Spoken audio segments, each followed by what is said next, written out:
Assalamualaikum warahmatullahi wabarakatuh. Yang terhormat Ibu Kepala SMK Negeri 1 Juwangi, Ibu Murianti Eskom MPD. Yang terhormat Ibu Wakil Manajemen Mutu, Ibu Nurrohmah SPD. Yang kami hormati narasumber pembicara budaya positif dari JKB Angkatan 11, Ibu Cica Kirana SPD dan Ibu Dwi Andriani SPD.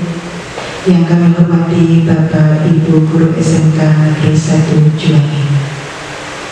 Alhamdulillah, segala puji syukur marilah kita haturkan kepada Allah Subhanahu wa Ta'ala, karena atas berkat rahmat, hidayah serta inayahnya kita dapat berkumpul pada hari ini dalam kegiatan diseminasi budaya positif JKB Angkatan 11 SMK Negeri 1 Juwangi. Tak lupa sholawat serta salam marilah kita haturkan kepada junjungan Nabi besar Muhammad SAW yang selalu kita nantikan syafaatnya di yaumul akhir. Amin ya robbal alamin. Perkenalkan, kami selaku pembawa acara menyampaikan susunan kegiatan pada pagi hari ini. Yang pertama, pembukaan. Yang kedua, Indonesia Raya. Yang ketiga, sambutan Ibu Kepala Sekolah. Yang keempat, kegiatan inti diseminasi. Yang kelima, tanya jawab. Dilanjutkan doa penutup. Untuk membuka kegiatan diseminasi budaya positif pada pagi hari ini, marilah bersama-sama kita mengucap basmalah. Bismillahirrahmanirrahim. Dilanjutkan acara yang kedua, menyanyikan lagu kebangsaan Indonesia Raya. Hadirin dimohon berdiri.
Hadirin dimohon duduk kembali.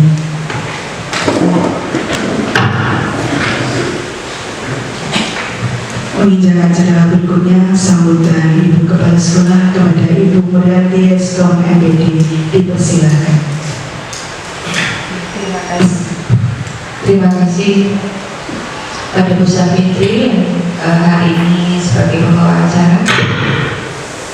Bismillahirrahmanirrahim. Assalamualaikum warahmatullahi wabarakatuh. Yang saya hormati Bapak Ibu Wakil Kepala Sekolah, Bapak Ibu Ketua Program, dan Bapak Ibu Guru SMK Negeri 1 Juwangi, dan tidak lupa pada Bapak Ibu-Ibu semuanya ini calon guru pemuda angkatan dari SMK Negeri 1 Juwani, ada Bu Cica Kirana SPD dan Bu Dwi Andriani SPD. Yang hari ini Bapak Ibu, Bu Cica dan Bu Dwi ini agendanya adalah melaksanakan aksi nyata berupa penyebaran pemahaman dan penerapan budaya positif hasil belajar Bu Cica dan Bu Dwi di pendidikan guru penggerak angkatan 11. Bapak Ibu, seperti yang kita pahami bersama bahwa ada beberapa program yang sudah dicanangkan oleh pemerintah pusat, terutama untuk Kementerian Pendidikan, yaitu salah satunya adalah pendidikan guru penggerak yang sampai pada saat hari ini sudah sampai angkatan 12, meskipun implementasinya untuk teman-teman kita angkatan 11 ini sudah bulan ke berapa Bu? Bulan kedua nih. Alhamdulillah Bu Dwi dan Bu Cica masih dalam keadaan sehat dan lancar-lancar saja, dan semoga kedepannya juga akan lancar dan sukses semuanya. Amin. Bapak Ibu, hari ini aksi nyata yang Bu Cica dan Bu Dwi akan sampaikan terkait dengan budaya positif. Hal ini sebenarnya sudah kita terapkan dan memang harus kita terapkan di sekolah kita. Jadi pada kesempatan hari ini, aksi nyata yang nanti akan disampaikan Bu Cica dan Bu Dwi itu tolong bisa diserap dengan baik, kita sinkronkan dengan kondisi sekolah kita. Apakah budaya positif yang dipelajari di guru penggerak itu sudah sesuai dengan yang kita terapkan di sekolah? Seandainya ada hal-hal yang nanti ada di materi guru penggerak itu belum sempat atau belum kita implementasikan di sekolah, itu bisa kita mulai untuk bisa diterapkan di sekolah.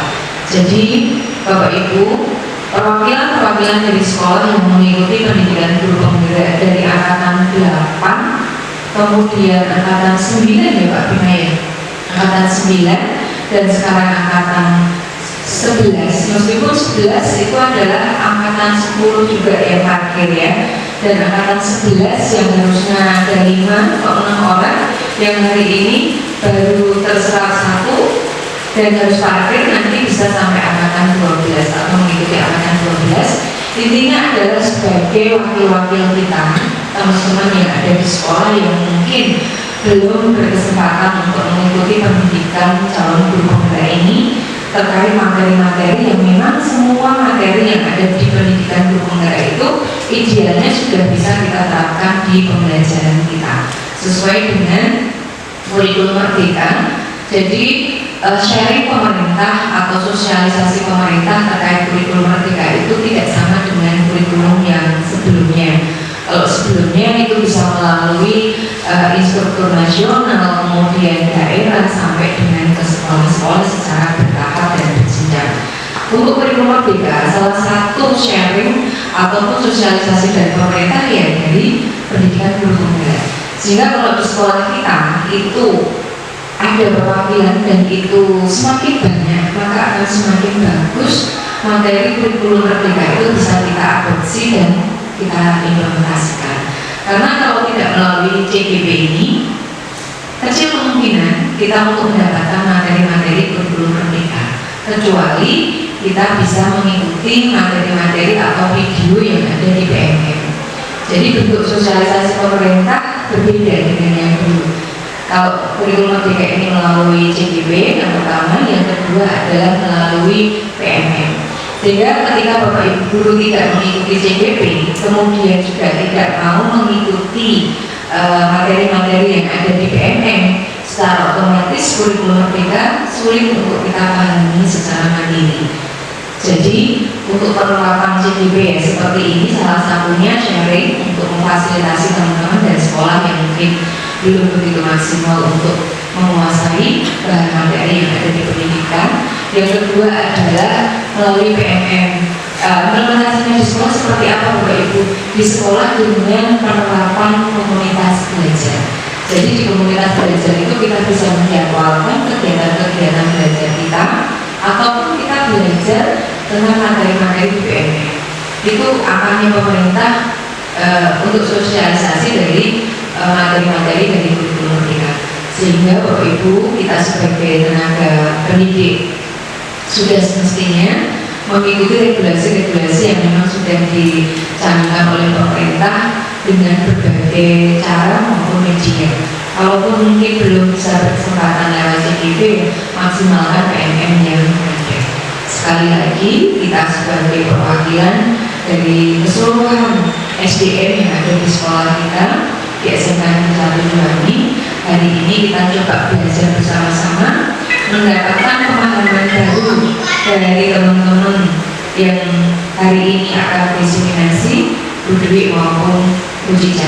Dan mungkin nanti untuk Bu Dwi dan Bu Cica tolong dikasih kesempatan beberapa menit untuk teman-teman bisa komunikasi atau istilahnya tanya jawab ya, supaya pemahaman yang diterima oleh teman-teman itu bisa disinkronkan dan insya Allah nanti bisa diterapkan di SMK Negeri 1 Juwangi, dan intinya adalah pelayanan kita terhadap anak didik kita akan semakin meningkat. Jadi Bapak Ibu, pendidikan yang diikuti teman-teman JGP, kemudian peningkatan kompetensi atau peningkatan kapasitas kita lewat upskilling, lewat workshop ataupun yang lainnya, intinya adalah untuk meningkatkan pelayanan kita kepada peserta didik kita. Tujuan pertamanya adalah meningkatkan pelayanan, karena di sini kita adalah melayani konsumen kita, dan konsumen kita itu adalah peserta didik dan orang tua serta industri yang menggunakan lulusan-lulusan kita. Sehingga apapun alasannya, ketika panjenengan mengikuti kegiatan-kegiatan peningkatan kompetensi, tidak semata-mata hanya untuk penambahan nilai ataupun mungkin peningkatan secara pribadi, tapi utamanya adalah selamat dan sukses untuk teman-teman semua. Bila itu berbagai. Wassalamualaikum warahmatullahi wabarakatuh. Terima kasih kepada Ibu Murianti Eskom PD atas apresiasi dan motivasi yang luar biasa, kepada Ibu Cica Kirana SPD dan Ibu Dwi Andriani SPD selaku JGP Angkatan 11. Dilanjutkan acara berikutnya, kegiatan inti diseminasi menyebarkan pemahaman dan penerapan budaya positif. Kepada Ibu Cica Kirana SPD dan Ibu Dwi Andriani SPD, kami persilakan.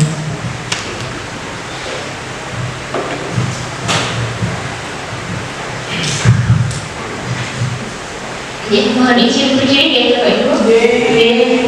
Terima kasih. Bismillahirrahmanirrahim. Assalamualaikum warahmatullahi wabarakatuh. Yang kami hormati Kepala SMK Negeri 1 Juwangi Ibu Murianti Eskom PD, yang kami hormati Bapak Ibu Wakil Kepala Sekolah Bidang Manajemen Mutu, Bidang Kurikulum, Bidang Kesiswaan, bidang humas dan bidang selebrasi yang memang hari ini sengaja kami undang perwakilannya ya. Kemudian yang kami hormati pula Bapak Ibu Guru, Bapak Ibu Guru Normaja dan juga Ibu Nia sebagai Guru Pembinaan Konseling ya. Jadi kami upayakan hari ini kami mengundang semua perwakilan dari pihak SMK Negeri 1 Juwangi. Selawat serta salam marilah senantiasa kita panjatkan kepada junjungan kita Nabi Agung Nabi Muhammad Sallallahu Alaihi Wasallam yang senantiasa kita tunggu syafaatnya yang mulia nanti. Bapak Ibu, sebelum dimulai saya persilakan Bapak Ibu mungkin bisa duduk dalam posisi relax dulu ya. Kemudian sebelum dimulai biar tidak tegang, kita ice breaking sebentar ya.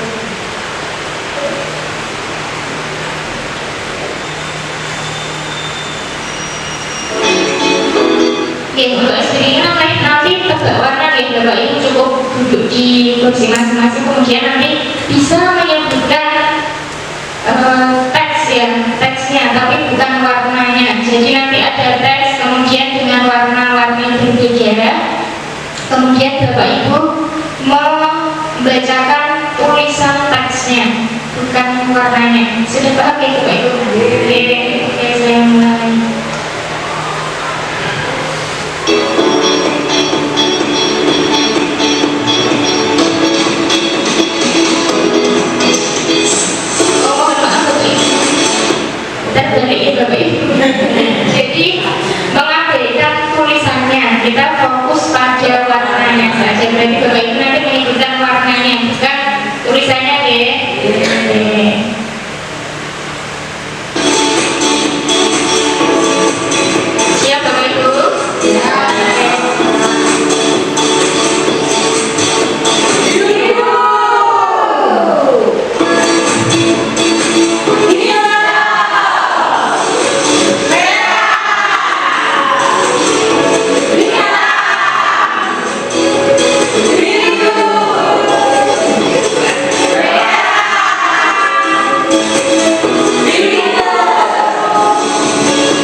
menurut kesepakatan dari kegiatan diskusi kita hari ini, untuk agar kegiatan diskusi kita kali ini lancar dan tujuan yang hendak kita capai dapat tercapai di akhir nanti, ya.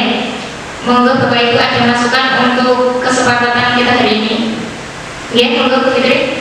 Saat diskusi tidak main hati sendiri. Oke, yang lain sepakat? Oke, ada lagi. Tidak boleh berbicara sendiri Bu, atau omong-omong dengan temannya. Oke. Oke, sebentar. Oke, sebelum kita lanjutkan Bapak Ibu, ini berdasarkan yang telah kami pelajari dalam pembentukan kesepakatan atau keyakinan kelas itu diharapkan menggunakan kalimat positif. Apa yang kita ya, jadi di awal kata tidak boleh diawali dengan tidak boleh. Ya, berarti kita harus menyusun dalam kalimat positif, ya. Untuk yang pertama tadi bisa Fitri tidak boleh main HP, ya. Berarti kalau kita ubahkan dalam kalimat positif menjadi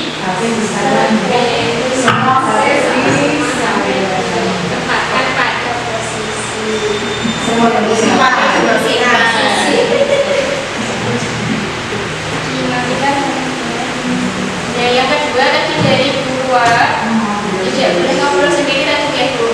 Berarti ngobrol sendiri Fokus menjadi penilaian yang baik di diskusi. Ada lagi Bu Ibu. Aktif.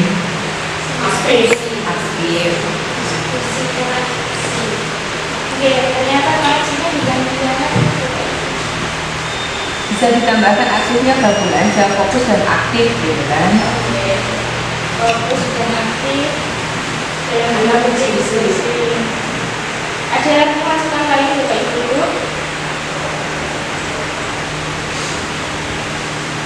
Saling menghormati, ya.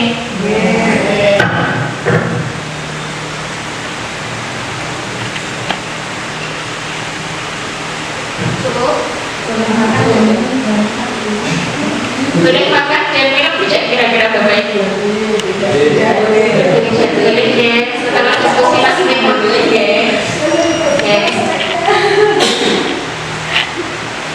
Ya, cukup 3 ini, ya. Kita sepakati yang pertama, alat komunikasi atau HP harus dimatikan atau di dalam posisi silent.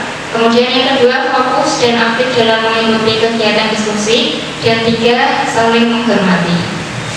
Oke, untuk kesepakatan ini mohon nanti bisa kita pedomani bersama, ya. Oke, selanjutnya Bapak Ibu, untuk poin penting, ya, jadi tema utama yang akan kami sharingkan dengan Bapak Ibu semua itu adalah tentang budaya positif, ya. Di sekolah kita pun juga sudah diterapkan budaya positif, dan nanti mungkin bisa kita cermati bersama, ya, apakah budaya positif yang sudah diterapkan di sekolah kita apakah sudah sesuai dan hasilnya sudah maksimal atau mungkin perlu ditingkatkan kembali, seperti itu. Nah, jadi pengertian budaya positif itu adalah perwujudan dari nilai-nilai atau keyakinan universal di sekolah. Jadi kita semua Bapak Ibu memiliki nilai-nilai yang kita yakini. Tetapi ketika nilai itu masih ada dalam diri kita, belum kita wujudkan dalam bentuk perilaku, itu belum bisa dikatakan sebagai budaya positif. Ya, jadi ketika nilai-nilai yang kita yakini itu sudah kita terapkan dalam kehidupan sehari-hari dan kita melaksanakan itu dengan penuh kesadaran tanpa adanya paksaan atau arahan dari orang lain, dan itu nanti yang akan membentuk menjadi budaya positif, seperti itu.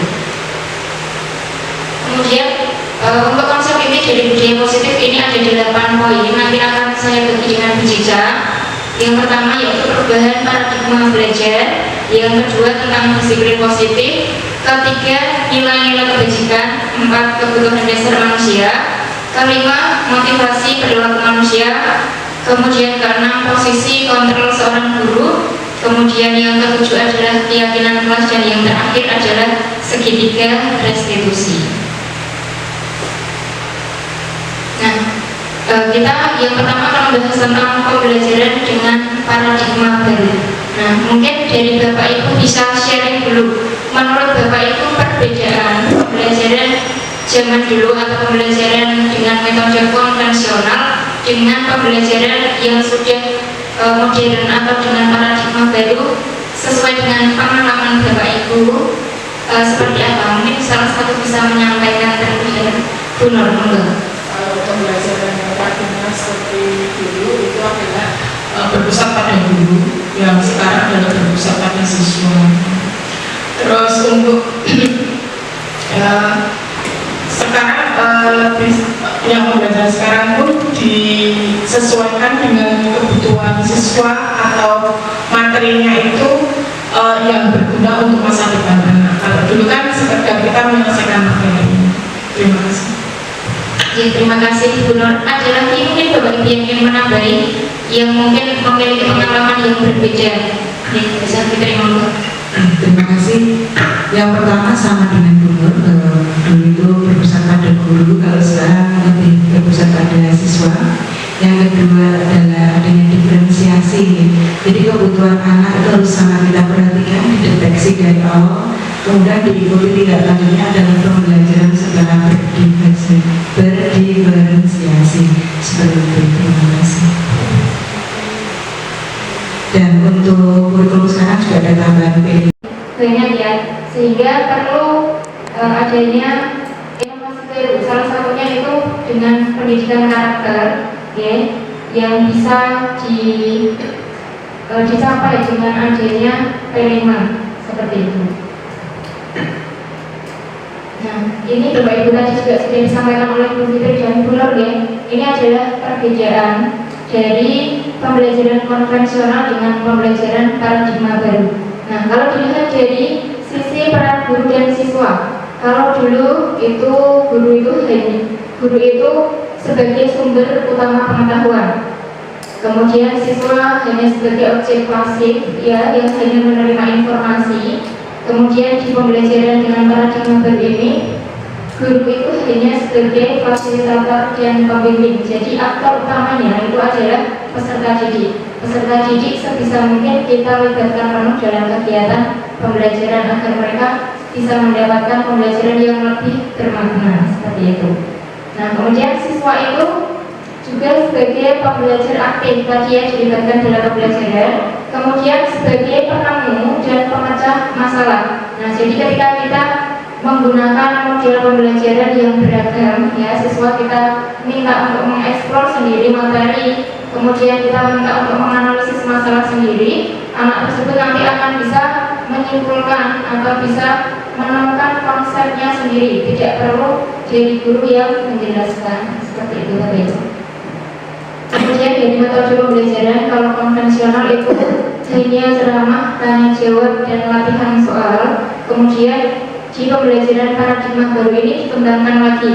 Mungkin ada kalanya kita masih membutuhkan metode ceramah, kemudian dikembangkan, ada kegiatan diskusi dengan kelompok, kemudian ada pembelajaran berbasis proyek, pembelajaran berbasis masalah, dan juga pembelajaran kooperatif. Kooperatif itu siswa dibagi menjadi kelompok-kelompok kecil, seperti itu. Kemudian kalau dulu Bapak Ibu penilaian itu hanya berfokus pada hasil akhir. Kita tidak melihat proses bagaimana siswa berusaha, upayanya itu kurang diperhatikan. Tetapi sekarang justru kita fokusnya pada proses dan perkembangan siswa. Jadi kita memonitor siswa dari awal, dia bisa apa saja, kemampuan ataupun keterampilan yang dimiliki itu sejauh mana. Kemudian dalam perjalanan, dalam proses kita ukur, apakah ada perkembangan atau tidak. Jadi lebih ke prosesnya dan perkembangan dari siswa, bukan di hasil akhir. Kemudian yang terakhir, tadi juga sudah diulas oleh Bu Nur, bahwa dulu tujuan pembelajaran itu kita harus menyelesaikan semua materi yang ada.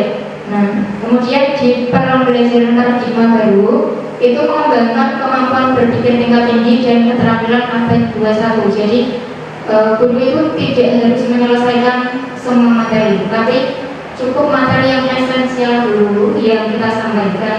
Kemudian nanti ketika masih ada waktu, baru materi-materi pendukung bisa kita sampaikan pula. Jadi yang kita minta dari siswa itu adalah siswa memiliki kemampuan berpikir tingkat tinggi dan keterampilan di abad 21 ya. Di antaranya siswa itu memiliki kemampuan berpikir kritis ya. Kita arahkan bagaimana siswa itu tidak langsung menerima jawaban atau tidak langsung menerima konsep materi secara utuh, tetapi kita ajak anak-anak untuk mencari menyelidiki sendiri. Kemudian keterampilan abad 21 lagi selain selain berpikir kritis ya, kita arahkan siswa juga untuk kreatif dalam menyelesaikan persoalan ya, problem solvingnya.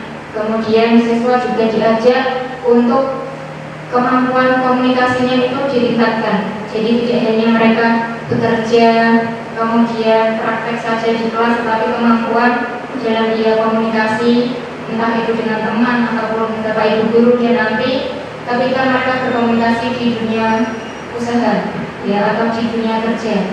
Yang terakhir yaitu kolaborasi ya. Kita minta dari anak itu supaya sudah muncul kemampuan berkolaborasi dengan sesama dan juga harus adaptif terhadap semua perubahan yang akan mereka temui di kehidupan yang akan datang atau di masa depan. Nah, selanjutnya Bapak Ibu ciri atau karakteristik dari pembelajaran dengan paradigma baru. Nah, ketika indikator-indikator ini sudah terpenuhi, berarti pembelajaran itu sudah bisa dikatakan menggunakan paradigma baru, sudah tidak konvensional lagi ya. Yang pertama yaitu berpusat pada siswa, ini Bapak Ibu sudah paham semua ya. Kemudian berorientasi pada pengembangan kompetensi, ini tadi sudah disampaikan, tidak hanya mengajar materi saja tetapi kompetensi siswanya, baik hard skill maupun soft skillnya itu harus ditingkatkan. Kemudian dari sikapnya juga. Kemudian yang ketiga menggunakan berbagai metode pembelajaran, tadi bervariasi sesuai dengan karakteristik materi juga sesuai dengan gaya belajar siswa. Yang keempat, menciptakan lingkungan belajar yang menyenangkan. Nah, ini tugas kita sebagai guru agar siswa merasa nyaman, merasa betah berada di sekolah. Itu kita harus menciptakan lingkungan belajar yang menyenangkan. Kita harus berinovasi dalam pembelajaran menggunakan berbagai bahan ajar, menggunakan berbagai model pembelajaran seperti itu. Yang ketiga yaitu mengintegrasikan teknologi. Ya, jadi pelan-pelan kita juga harus belajar untuk mengintegrasikan teknologi dalam kegiatan pembelajaran kita, karena melihat siswa kita yang berasal dari generasi muda, generasi apa ya Bapak Ibu, mereka dari lahir sudah berinteraksi dengan teknologi, jadi kita juga harus menyesuaikan dengan kebiasaan mereka. Seperti itu. Nah, selanjutnya Bapak Ibu, untuk menerapkan budaya positif, kita harus meluruskan dulu beberapa miskonsepsi yang mungkin masih sering kita gunakan atau kita percaya ya Bapak Ibu. Yang pertama yaitu ilusi mengontrol murid. Jadi kita sebagai guru mungkin kemarin sebelum kita belajar tentang budaya positif ini kita masih beranggapan bahwa kita sebagai guru itu berhak mengontrol murid. Nah, padahal itu tidak benar ya Bapak Ibu. Murid itu memiliki kendali sendiri atas kehidupannya, atas pilihannya, atas kegiatan apapun yang dia lakukan saat kegiatan pembelajaran. Jadi kita tidak memiliki kendali penuh ya, kita hanya bisa mengarahkan siswa agar siswa itu bisa manajemen diri, agar siswa itu bisa mengontrol dirinya sendiri, agar siswa bisa menentukan pilihan-pilihan dari apa yang akan mereka lakukan. Ya, jadi kita tidak bisa mengontrol, tapi hanya bisa mengarahkan saja. Yang kedua, ilusi bahwa semua penguatan itu positif dan bermanfaat. Nah, penguatan di sini maksudnya adalah reward Bapak Ibu, reward ataupun hadiah ataupun apresiasi ya Bapak Ibu. Jadi ketika kita mungkin kadang-kala ya memang perlu ya kadang-kala silakan bagi yang berani maju nanti dikasih kupon SK Usman seperti ini ya. Memang kadang-kala perlu, tetapi tidak selamanya itu memberikan dampak positif bagi siswa. Jadi boleh tetapi tidak perlu berlebihan ya Bapak Ibu, karena kadang siswa itu menjadi ini motivasi intrinsiknya itu berkurang. Jadi ketika ada penghargaan dari guru, dia akan bertindak sesuai dengan instruksi guru. Tetapi kalau tidak ada penghargaan, dia diam saja. Nah justru ketika nanti siswa tergantung ada penghargaan atau validasi dari guru ataupun teman-temannya, justru itu yang akan membuat motivasi intrinsiknya itu berkurang. Karena yang bisa membuat siswa itu bergerak ya, ataupun bertindak itu adalah motivasi dalam dirinya. Seperti itu. Motivasi eksternal dari luar boleh, cuman sifatnya tidak begitu kuat ya, lebih kuat ketika dia memiliki motivasi internal dalam dirinya masing-masing. Kemudian yang ketiga yaitu ilusi bahwa orang dewasa berhak memaksa. Ini hampir sama dengan yang pertama. Jadi kita sebagai guru, kita kan sudah dewasa, kita mungkin berpikiran kalau orang dewasa itu berhak memaksa atau mengatur anak didik kita sebagai mereka masih anak-anak seperti itu. Jadi itu juga sebenarnya kurang benar ya Bapak Ibu. Nah jadi walaupun mereka masih anak-anak, mereka sudah punya kendali penuh atas apa yang akan mereka lakukan. Kemudian yang terakhir yaitu ilusi bahwa kritik dan membuat rasa bersalah mampu menguatkan karakter. Nah kadang kita berpikiran kalau kita buat anak saja, saya punya salah atau saya salah Bu, kemudian anak jadi merasa bersalah. Nah menurut kita itu akan menjadikan anak itu sadar dan besok tidak akan mengulangi kesalahan yang sama. Ada beberapa siswa yang kita terapkan seperti itu akan paham seperti itu. Tetapi lebih banyak yang siswa itu nanti akan bisa menjadi rendah diri ataupun tidak percaya pada dirinya sendiri. Nah, jadi dia merasa ketika bertindak takut salah seperti itu. Jadi sebaiknya kita bisa memberikan arahan ataupun umpan balik yang mendukung yang positif ya, feedbacknya yang positif. Kemudian kalau memang perlu ada evaluasi disampaikan, tetapi menggunakan pendekatan-pendekatan yang lebih baik lagi. Seperti itu. Ya, masuk ke materi berikutnya. Mungkin sampai sini dulu ada yang perlu didiskusikan Bapak Ibu, atau nanti di sesi tanya jawab saja. Di sesi tanya jawab saja maaf ya. Selanjutnya adalah disiplin positif. Nah, disiplin positif.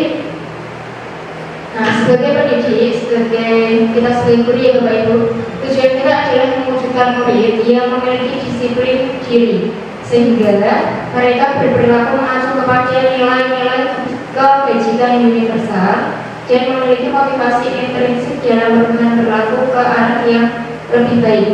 Tadi jadi inti dari disiplin positif ini adalah siswa-siswi itu menerapkan nilai-nilai yang mereka yakini selama ini. Jadi nilai-nilai yang bersifat universal seperti kejujuran dan lain sebagainya. Ketika anak-anak sudah menerapkan nilai-nilai yang mereka yakini tadi seperti kedisiplinan, tanggung jawab, otomatis disiplin positif ini akan tercipta. Selanjutnya, nah mengapa disiplin positif itu penting? Bapak Ibu guru pasti sudah tahu juga ya. Di antaranya yaitu dapat membangun karakter, karena disiplin positif ini erat kaitannya dengan karakter siswa. Jadi ketika siswa itu sudah menerapkan disiplin positif pada dirinya, otomatis karakter siswa itu juga akan baik ya. Jadi siswa itu disiplin, tanggung jawab, memiliki empati, kemudian dapat berkomunikasi dengan baik, dengan sopan, menerapkan 5S seperti itu. Kemudian yang kedua meningkatkan motivasi. Jadi dengan adanya disiplin positif itu kita dapat meningkatkan motivasi intrinsik siswa, motivasi belajar siswa agar mereka mau belajar, agar mereka mau menerapkan karakter-karakter ataupun budaya positif di sekolah. Dan yang terakhir yaitu dapat memperkuat hubungan antara guru dengan siswa. Dengan adanya hubungan yang baik untuk kegiatan pembelajaran pun dan tujuan pembelajaran pun pastinya akan mudah dicapai. Kemudian materi selanjutnya Bapak Ibu terkait dengan nilai-nilai kebajikan. Tadi di awal saya sudah tentang nilai-nilai kebajikan. Jadi apa sih nilai-nilai kebajikan itu? Nilai-nilai kebajikan itu adalah prinsip-prinsip moral yang dianggap baik dan luhur dalam kehidupan manusia. Nilai-nilai ini menjadi pedoman dalam berperilaku, mengambil keputusan dan menjalani kehidupan secara keseluruhan. Jadi kita ini Bapak Ibu pasti memiliki nilai-nilai kebajikan yang kita yakini dalam kehidupan kita. Dan nilai-nilai kebajikan ini tidak terbatas pada agama ataupun suku atau ras. Ya, jadi nilai-nilai kebajikan ini sifatnya universal, berlaku untuk semua agama, semua ras, semua suku. Seperti itu Bapak Ibu. Mungkin dari Bapak Ibu ada yang bisa menyebutkan nilai-nilai kebajikan apa yang selama ini Bapak Ibu yakini? Bu Vivi, mungkin?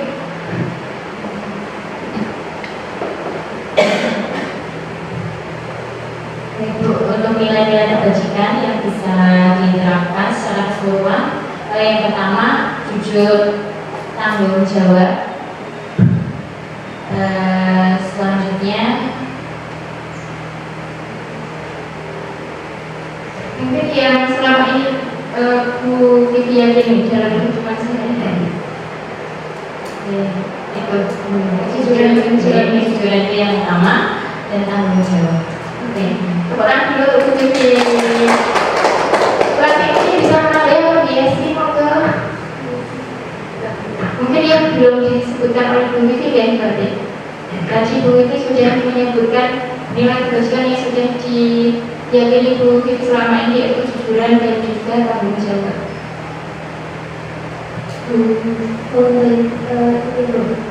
Saat menjauhkan Ya, terus ajaran saya, mungkin ada tambahan dari jawaban. Yes, Pak Hasan masuk. Yes. Sopan santun. Ada lagi Pak Hasan? Terima kasih ya. Jadi benar yang disampaikan oleh Bapak Ibu Guru tadi, ada berbagai macam nilai-nilai kebajikan yang kita yakini dalam kehidupan kita sehari-hari. Di antaranya ada tanggung jawab, ya, kejujuran, kemudian sopan santun, taat, berbakti kepada orang tua, dan masih banyak lagi Bapak Ibu. Nah, berikut ini adalah contoh nilai kebajikan dari institusi atau organisasi. Yang pertama yaitu dari institusi pendidikan ya Bapak Ibu, yang kali ini kita gaungkan bersama tentang profil pelajar Pancasila. Kita ingin mewujudkan anak didik kita yang mencerminkan perilaku seorang profil atau seorang pelajar Pancasila, yaitu beriman dan bertakwa kepada Tuhan Yang Maha Esa dan berakhlak mulia, kemudian berkebinekaan global, gotong royong, mandiri, kreatif, dan juga bernalar kritis. Kemudian dari ibu-ibu ini adalah institusi lembaga pendidikan internasional ya Bapak Ibu. Jadi ini adalah nilai-nilai yang dijunjung oleh organisasi ini, yaitu toleransi, rasa hormat, integritas, kemudian mandiri, menghargai, antusias, empati, keingetahuan, kreativitas, kerjasama, percaya diri, dan komitmen. Ya Bapak Ibu di sini sudah ASN semua ya. Untuk Provinsi Jawa Tengah, mungkin Bapak Ibu ada yang ingat nilai-nilai apa yang kita yakini? Ada ininya, apa namanya, akronimnya ya kemarin, berakhlak ya Bapak Ibu. Apa saja itu kemarin Bapak Ibu? Ada yang masih ingat mungkin?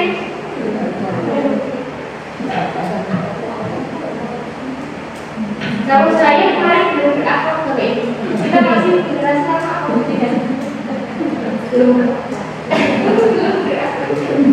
Setelahnya dari nilai-nilai yang kita yakini membuat kita terjemani bersama ya Bapak Ibu, dan tujuannya adalah kita membimbing murid kita agar nilai-nilai yang mereka percaya itu bisa mereka terapkan dalam kehidupan sehari-hari, utamanya ketika mereka sekolah, sehingga bisa membentuk budaya positif di sekolah. Kemudian kalau ini tidak di organisasi ya, tetapi dalam keterampilan hidup agar mereka bisa bertahan hidup, itu mereka harus bisa dipercaya ya. Kemudian lurus hati, menjadi pendengar yang aktif, tidak merendahkan orang lain, dan memberikan yang terbaik dari dirinya sendiri. Nah, jadi sebelum kita mengajak murid, monggo kita juga bisa meresapi nilai-nilai ini dan kita upayakan itu Bapak Ibu. Oke, ini materi terakhir dari saya nih, terkait dengan kebutuhan dasar manusia.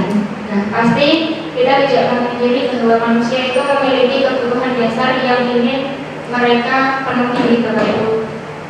Contoh saja kita setiap hari bekerja ya, itu juga dalam rangka untuk memenuhi kebutuhan kita, ya, kebutuhan untuk hidup, kebutuhan untuk bersosialisasi dengan teman-teman. Nah, makanya kita bekerja.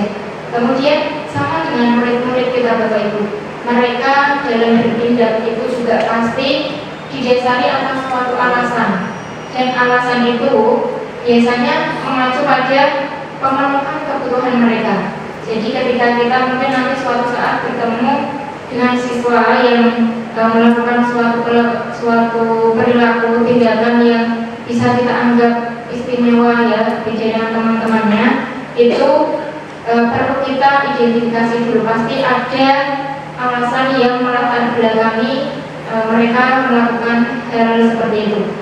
Nah, pastinya juga ada kebutuhan dasar yang belum dipenuhi oleh murid tersebut, dan akhirnya untuk mereka memenuhi kebutuhan tersebut, akhirnya mereka melakukan perbuatan yang mungkin agak menyimpang seperti itu Bapak Ibu. Nah, jadi kebutuhan dasar itu adalah segala sesuatu yang kita lakukan untuk mendapatkan apa yang kita inginkan, dan sama dengan murid juga memiliki kebutuhan dasar yang ingin mereka penuhi Bapak Ibu. Nah, seluruh tindakan yang kita lakukan memiliki tujuan tertentu ya. Kemudian, nah ini adalah 5 kebutuhan dasar dari manusia. Yang pertama yaitu kebutuhan akan bertahan hidup. Nah, ini pemenuhannya adalah berupa makanan ataupun pakaian, tempat tinggal, keamanan, dan juga kesehatan. Nah, ini juga sering kita dengarkan keluhan dari anak-anak ya, ketika kita mungkin mendapatkan jam pembelajaran pagi, banyak siswa yang mengeluh lapar ya Bapak Ibu. Nah, itu adalah salah satu contoh kebutuhan dasar mereka belum terpenuhi, kebutuhan bertahan hidup. Kemudian berikutnya adalah kebutuhan kasih sayang dan rasa diterima.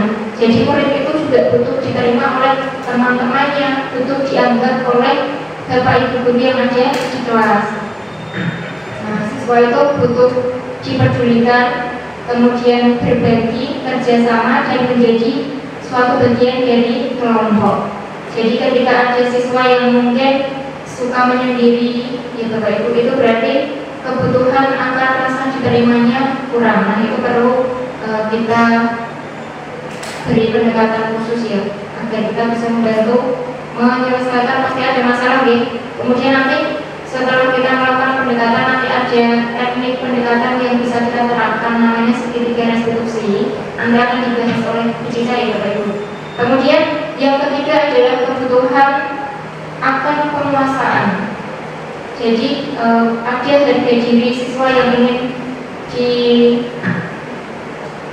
diakui ya, harga diri, kemudian keinginan untuk dianggap memimpin, berprestasi, diakui dan didengar oleh teman-temannya. Kemudian yang keempat adalah kebutuhan akan kebebasan. Nah, siswa itu butuh juga mandiri, memiliki pilihan, mencoba hal baru, mampu mengendalikan diri. Ini contohnya adalah mungkin ada siswa-siswa kita yang bosan Bapak Ibu ketika mengikuti pembelajaran. Jadi ini adalah salah satu bentuk kebutuhan dasar mereka akan kebebasan itu belum terpenuhi. Mungkin mereka ingin bebas jam pelajaran, atau bebas di sini dalam arti ini memiliki pilihan atau mencoba hal baru. Jadi mungkin Bapak Ibu guru metodenya yang digunakan dalam mengajar itu belum mampu memenuhi kebutuhan mereka. Jadi kita sebagai guru harus mencoba menciptakan suasana baru, mencoba menggunakan metode pembelajaran baru. Jadi siswa tidak mudah bosan seperti itu Bapak Ibu. Mungkin juga kita bisa mengajak siswa, karena ini kan dari kebebasan ya, kita mengajak siswa, memberi pilihan siswa, kalian pengen diajar dengan metode seperti apa. Nah, jadi ketika metode yang diinginkan murid itu kita terapkan, nanti murid juga akan senang hati mengikuti pembelajaran yang kita lakukan. Mungkin siswa pengennya belajar sambil jalan-jalan di lingkungan sekolah, atau mungkin pengen belajar langsung di dunia nyata, misalnya di pembelajaran IPA, misalnya di tempat pembuangan akhir sampah karena berkaitan dengan gaya hidup berkelanjutan, atau mungkin di pasar atau di mana sesuai dengan konteks pembelajaran yang seperti itu. Tetapi kalau misal kita ngajak siswa keluar, itu juga kita butuh kontrol yang lebih ini ya, yang lebih kuat lagi ya. Jadi juga perlu disesuaikan dengan karakteristik siswa kita, Bapak Ibu. Kemudian yang terakhir yaitu kesenangan. Nah, siswa itu lebih suka bermain, kemudian suka dengan hal-hal yang lucu atau humor, kemudian antusiasme, tertawa. Nah, mungkin ada kalanya ketika kita melakukan pembelajaran juga mengajak siswa bermain, jadi tidak selamanya serius. Terus-terusan di Bapak Ibu, serius tapi santai.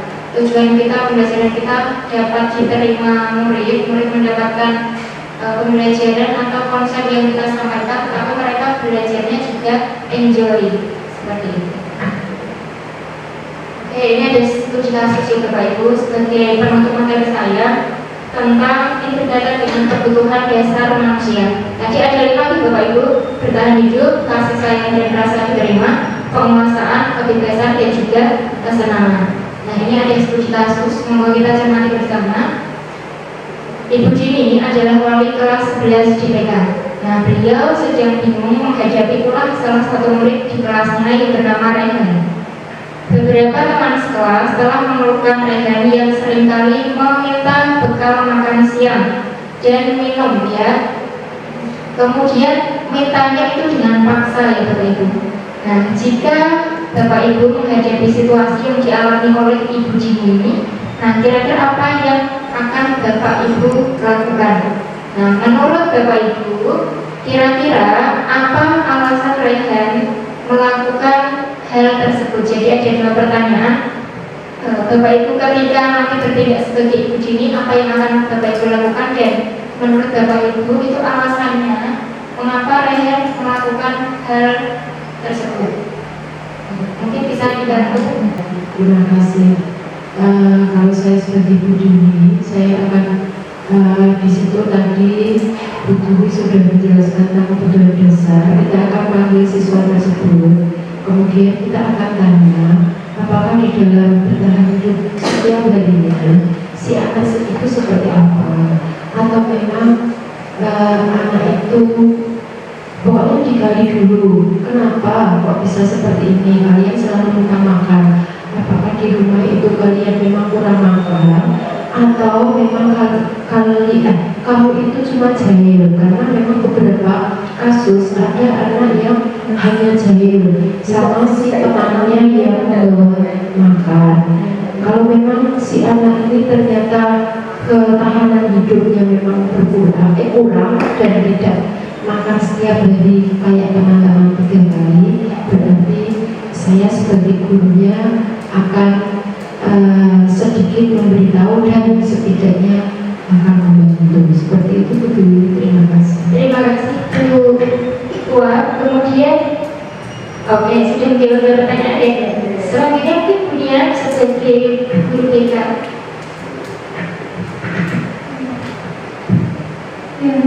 Terima kasih.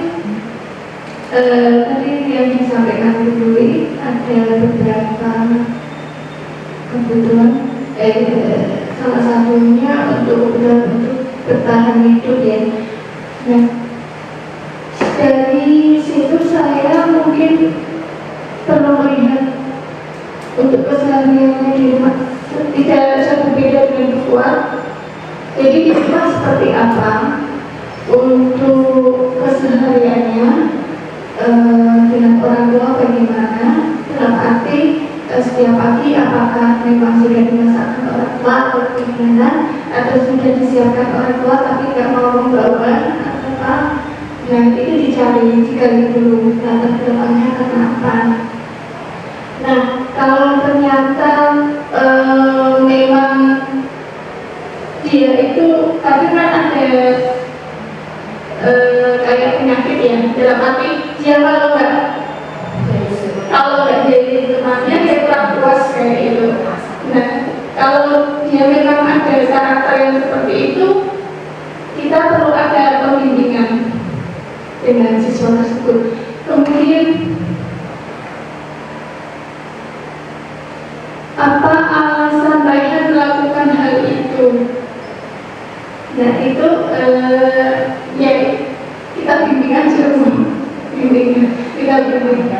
Jika ada siswa yang seperti ini kita bimbing, kita dampingi sampai kita melihat ada perubahan dari hari ke hari. Ya, terima kasih. Ya, satu lagi ya dari Pak Bima. Monggo Pak. Baik, karena itu ada kata dengan paksa, mungkin kita ada ngobrol ya secara mata dulu. Jadi bagusnya kita harus ingat nanti ada restitusi, kita harus ngobrolnya Pak Mata tidak di tempat umum. Kemudian kita cari alasannya kan kenapa kok memaksa temannya tadi, apakah mungkin saya akan punya bekal sesuatu di belakang yang membuat dia merasa ingin berkuasa. Kemudian terus kita ada ngobrol, kalau bisa ngobrolnya sambil makan di luar. Terus nanti endingnya selalu harus konfusif. Itu saja dengan Terima kasih Kak Bima, terima kasih menolong. Kemudian Kak Bima juga menyampaikan pendapatnya. Jadi studi kasus ini juga mungkin sering kita alami ya Bapak Ibu. Tidak ada beberapa siswa yang tidak banyak, tetapi ada beberapa yang sering meminta bekal dari teman-temannya. Nah, ketika kita menemui kasus seperti itu, apa yang harus kita lakukan? Tadi sudah disampaikan oleh Bapak Ibu, sudah benar ya. Jadi kita harus menelusuri dulu, kita identifikasi dulu alasan kenapa sih dia sampai berbuat seperti itu. Pasti ada salah satu dari 5 kebutuhan dasar ini yang belum dipenuhi. Apakah kebutuhan bertahan hidup tadi? Apakah penguasaan tadi yang seperti disebutkan Pak Bima, kemudian kasih sayang dan rasa diterima, apakah kebutuhan yang lain? Yang pertama pasti kita identifikasi dulu ya. Kemudian setelah diidentifikasi tadi juga disampaikan Pak Bima, kemudian kita bisa melakukan pendekatan kepada murid. Nah, dalam pendekatan itu kita bisa menggunakan metode segitiga restitusi nanti yang akan disampaikan Bu Cica, yang mana pada akhirnya nanti itu kesimpulan ya, itu tidak kita yang memberikan, tapi siswa mampu memberikan pilihan bagaimana dia akan memperbaiki diri di kesempatan berikutnya, seperti itu Bapak Ibu. Nah, jadi ada beberapa alasan yang mungkin dialami oleh Raihan. Yang pertama yaitu tadi karena dia lapar. Nah, kemudian karena dia lapar dan orang tuanya itu tidak membawakan bekal, entah dia tinggal sendiri ataupun memang orang tuanya sedang repot dan belum bisa memasakkannya. Akhirnya dia melakukan hal seperti itu. Nah, karena alasan ini, berarti jika alasannya ini, berarti si Raihan ini mencoba untuk memenuhi kebutuhan dasarnya untuk bertahan hidup atau survival. Kemudian ada kemungkinan kedua Bapak Ibu. Nah, Raihan itu mungkin juga merasa senang ketika temannya itu memperhatikan kelakuannya. Nah, ketika temannya memperhatikan dan temannya melaporkan tindakannya kepada gurunya, dan akhirnya nanti gurunya itu komunikasi dengan wali murid, dengan orang tua Raihan. Akhirnya Raihan lebih diperhatikan di rumah. Ya, kemarin mungkin orang tuanya belum membawakan bekal karena adanya kasus tersebut. Orang tuanya menjadi tersentuh ya, dan akhirnya membawakan bekal itu juga bisa. Itu berarti Raihan itu belum terpenuhi untuk kebutuhan kasih sayang dan rasa diterima. Ada juga kemungkinan ketiga Bapak Ibu. Nah, tadi ya yang penguasaan. Jadi Raihan itu pengen ditakuti oleh teman-temannya, pengen teman-temannya itu mengikuti kemauan dia. Nah, berarti itu si Raihan ingin mau memenuhi kebutuhan dasarnya berupa penguasaan. Dan ada alasan keempat juga, mungkin Raihan juga bosan dengan menu yang setiap hari dibawakan oleh orang tuanya. Dia pengen mencoba menu lain Bapak Ibu, dan menu lain ternyata itu punyanya teman-temannya. Jadinya dia mencoba memenuhi kebutuhan kebebasan tadi. Sampun cekap dari saya Bapak Ibu, ada 4 materi lagi yang saya sampaikan. Kemudian untuk 4 materi lainnya akan disampaikan oleh Ibu Cica Kirana. Untuk sesi tanya jawab nanti kita tunggu di akhir tahun ya. Terima kasih, cukup sekian dari saya. Wassalamualaikum warahmatullahi wabarakatuh.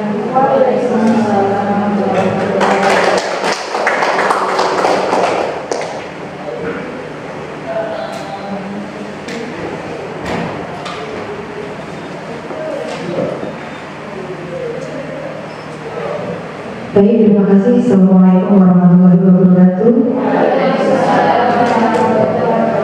Bapak Ibu semuanya, kalau jawab tadi sudah didampingi oleh Bu Dwi Andriani berkaitan dengan penerapan budaya positif yang sudah disampaikan oleh Andriani, termasuk tadi ya, materi terakhir adalah tentang 5 kebutuhan dasar manusia yang harus bisa dipenuhi. Nah, ini nanti akan memberikan dukungan bahwasanya ketika kebutuhan dasar manusia atau siswa di sekolah ini dapat terpenuhi, otomatis kegiatan akan dapat berjalan dengan baik dan lancar. Kita juga sebagai guru juga harus peka terhadap kebutuhan dari siswa. Oke, kami lanjutkan untuk selanjutnya, yaitu tentang materi motivasi perilaku manusia. Bapak Ibu tentunya memiliki motivasi ya, ketika Bapak Ibu diharapkan untuk bisa hadir ke SMK ini jam pagi. Bahkan sekarang sudah mulai diterapkan untuk budaya positifnya adalah jam 6.45 Bapak Ibu harus sudah berada di SMK. Nah, motivasi yang mau saya jelaskan di sini adalah motivasi apa yang ingin Bapak capai ketika Bapak Ibu bisa hadir di SMK sesuai dengan jam yang diharapkan. Mungkin Pak Hasan.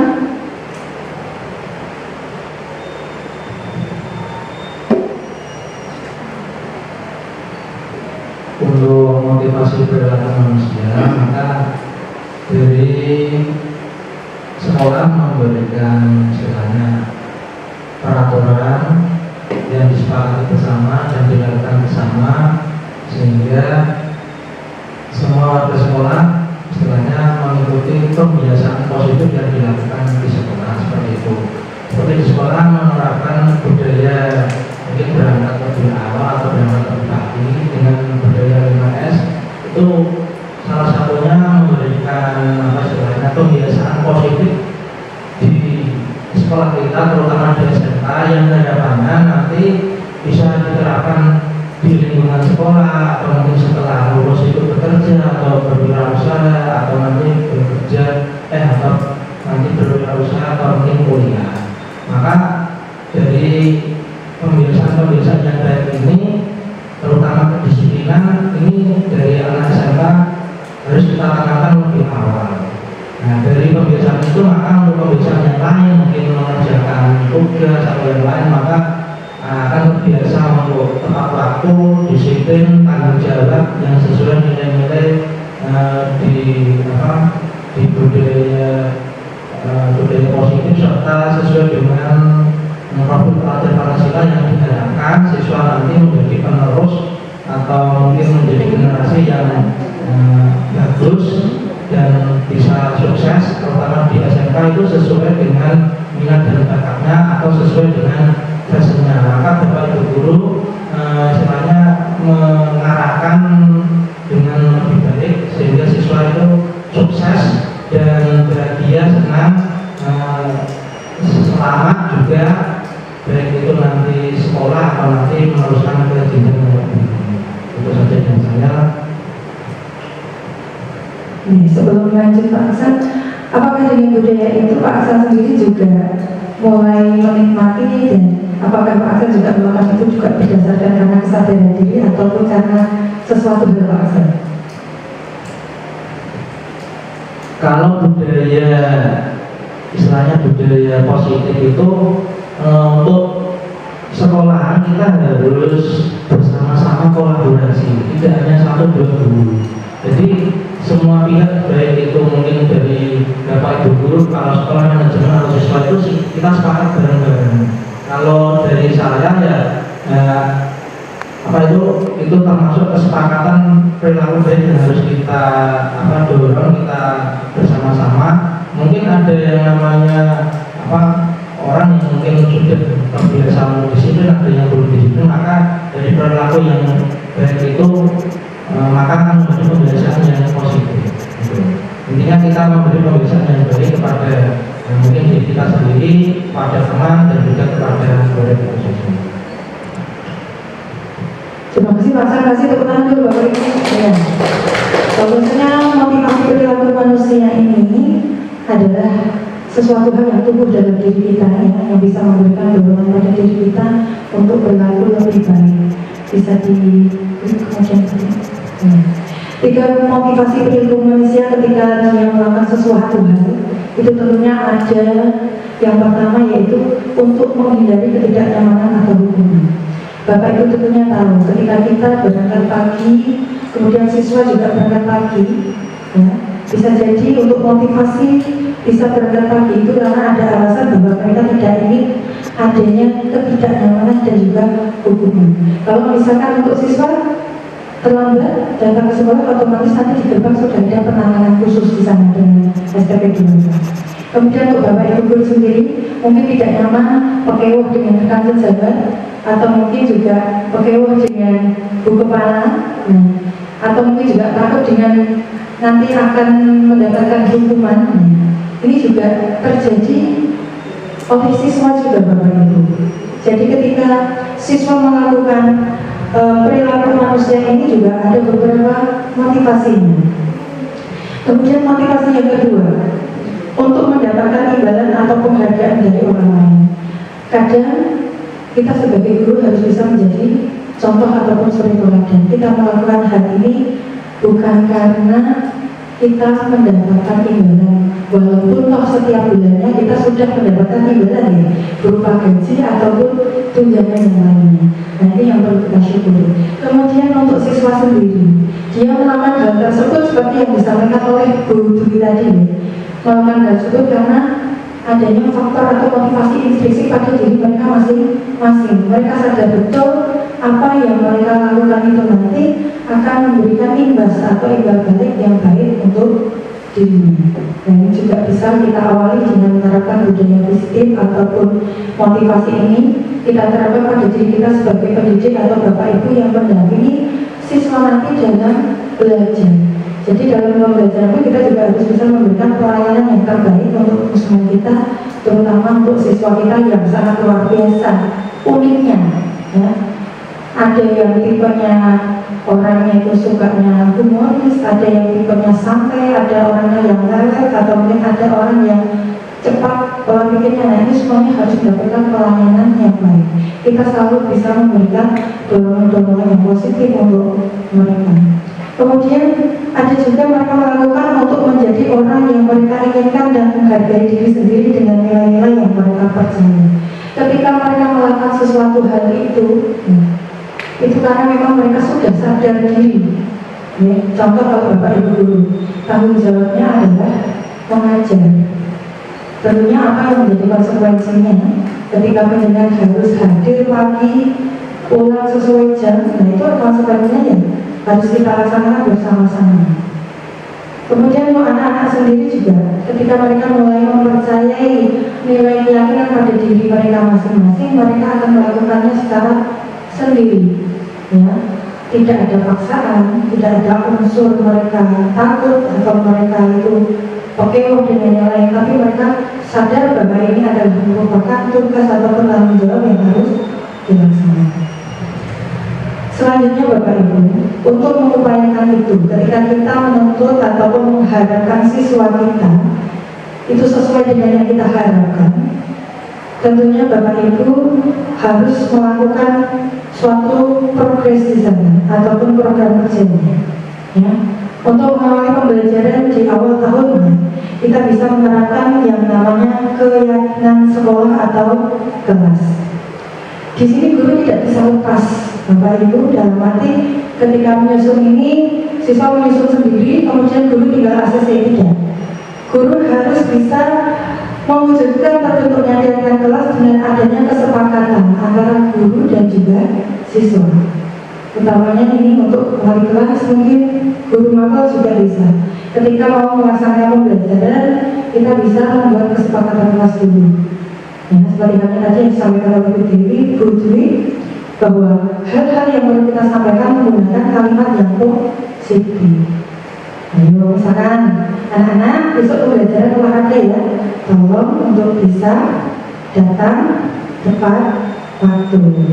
Jadi jangan sampai ada kata tidak boleh terlambat ya. Itu harus kita bagi. Ketika kita mengucapkan hal-hal positif, anak responnya juga akan mendapatkan respon yang positif.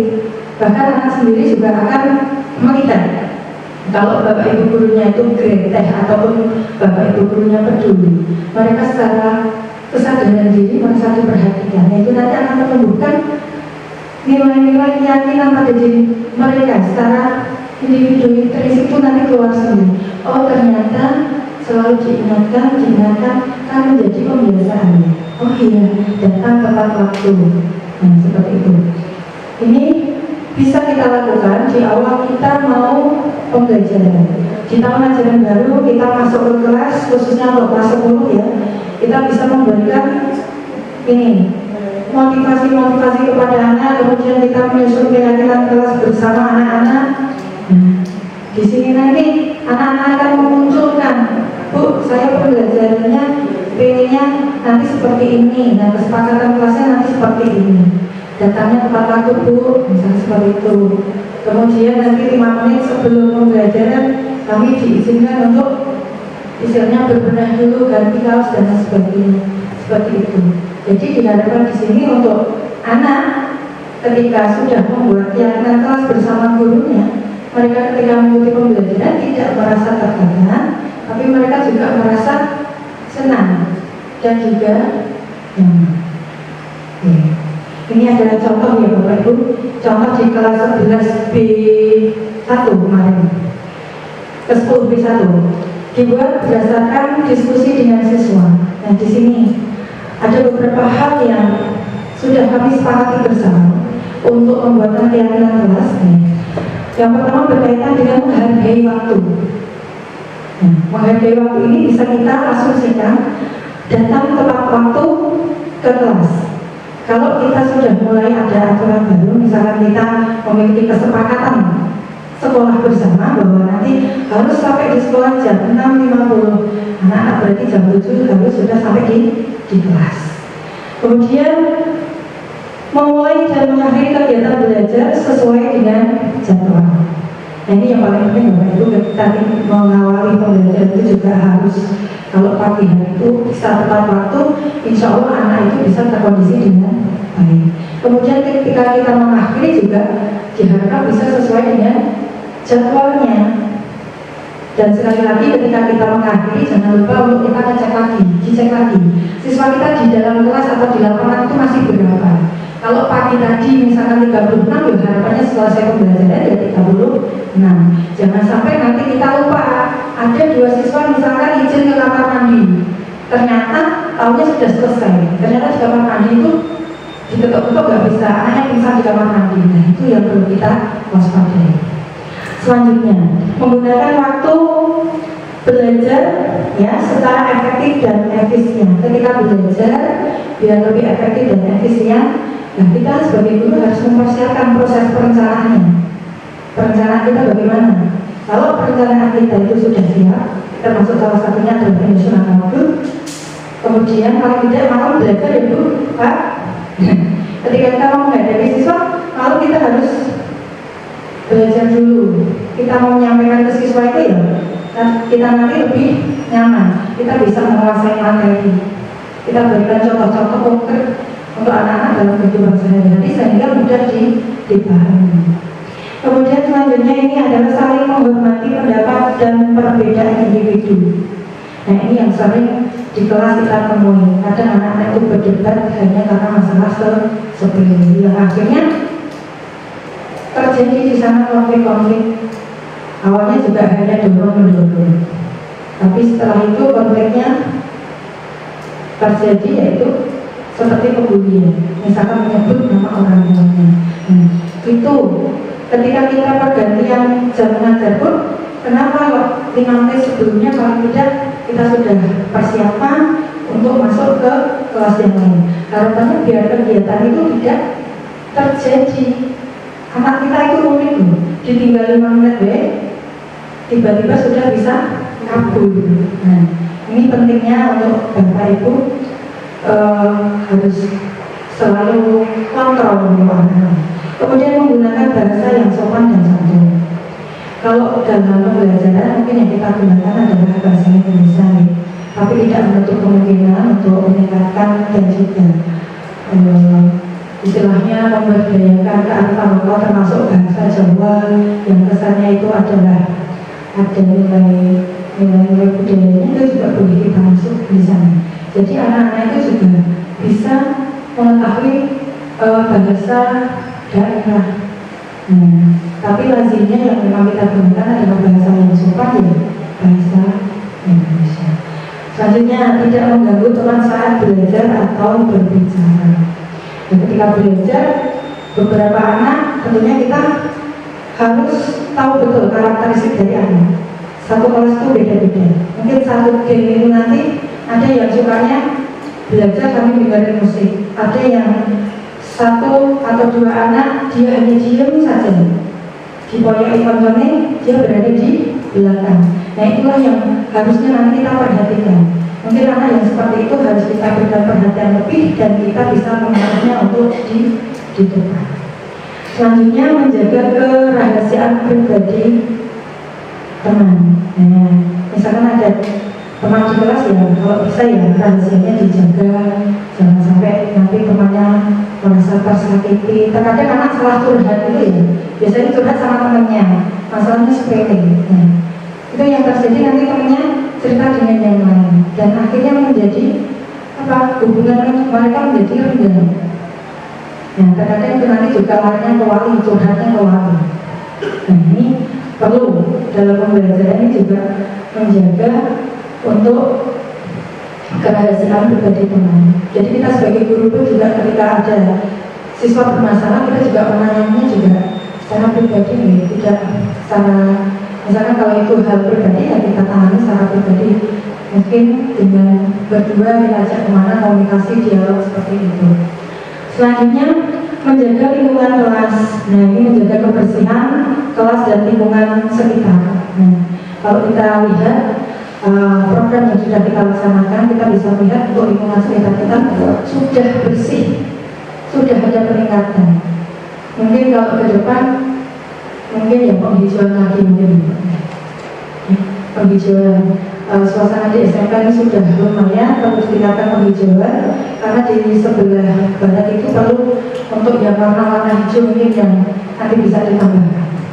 Kemudian membuang sampah pada tempatnya, merawat fasilitas sekolah dengan baik. Nah, ini juga sangat penting ini Bapak Ibu, pentingnya merawat fasilitas yang ada di sekolah. Anak-anak tolong nanti untuk kebersihan dan sebagainya, peralatan sapu bisa dijaga dengan baik. Jangan sampai nanti hari ini ada, seminggu kemudian sudah hilang. Nah, ini merupakan latihan tanggung jawab untuk anak-anak kita untuk bisa menjaga fasilitas sekolah. Kemudian di sini adalah aktif dalam pembelajaran.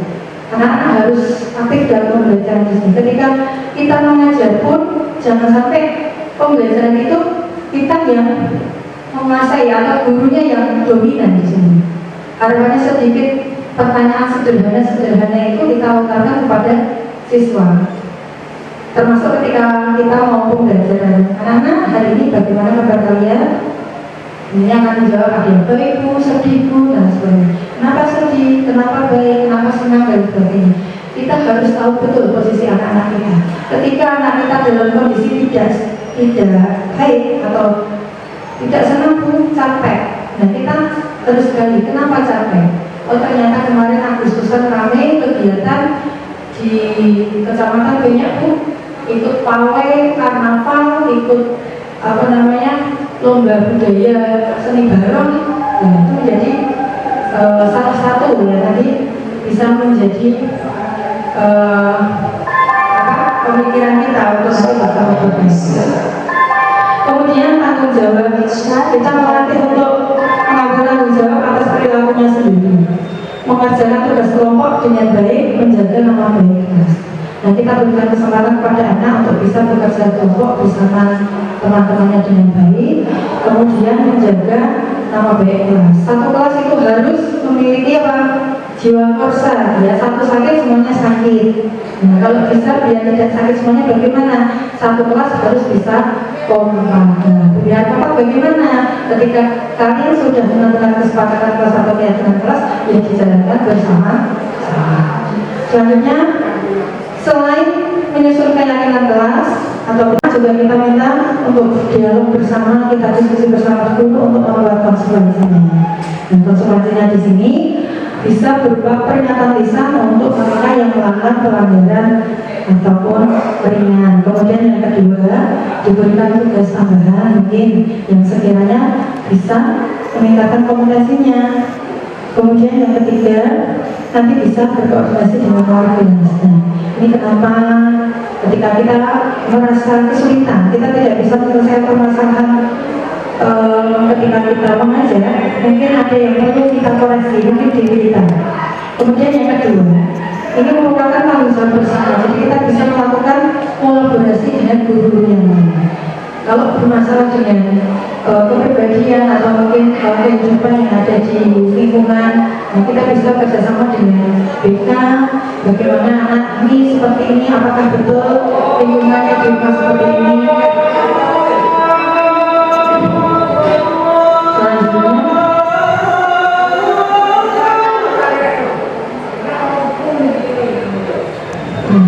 Selanjutnya adalah ekspresi, tapi sambil ini nunggu selesai dulu ya.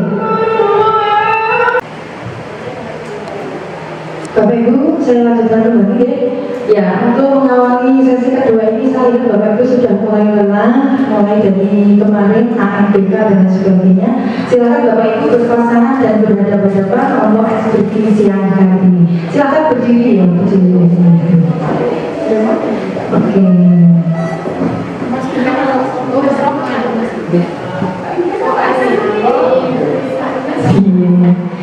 Oke, Bapak Ibu silakan Bapak Ibu bisa melihat temannya berpegangan tangan ya, berpegangan tangan iya. Iya, bayangkan Bapak Ibu teman Anda yang Anda lihat itu setiap hari itu kompak dengan kejenengan dan Anda akan merasakan chemistry-nya. Iya, genggaman katanya sudah dekat ya. Nah, SPD hari ini adalah lihat wajah teman penjenengan. Kemudian untuk menghilangkan rasa ketegangan, silahkan penjenengan senyum selama 30 menit dengan berbagai gambar. Oh, berarti kan fokus ya. 30 detik, silahkan diamati temannya. Iya, termasuk senyum lebar Pak Bina. Iya, benar. Iya, luar biasa. Nah ini teman saya loh, ini setiap hari yang berangkatnya jam 6, jam 7, ayo. Iya, senyum ya, 30 detik. Wah luar biasa, ini partner saya, besok budaya positifnya bisa terlaksana ya? Oke, tepuk tangan untuk kita semuanya. Terima kasih Bapak Ibu, bisa duduk kembali. Nah, sudah senyum-senyum, sudah bahagia kelihatannya. Sebentar lagi makan siang.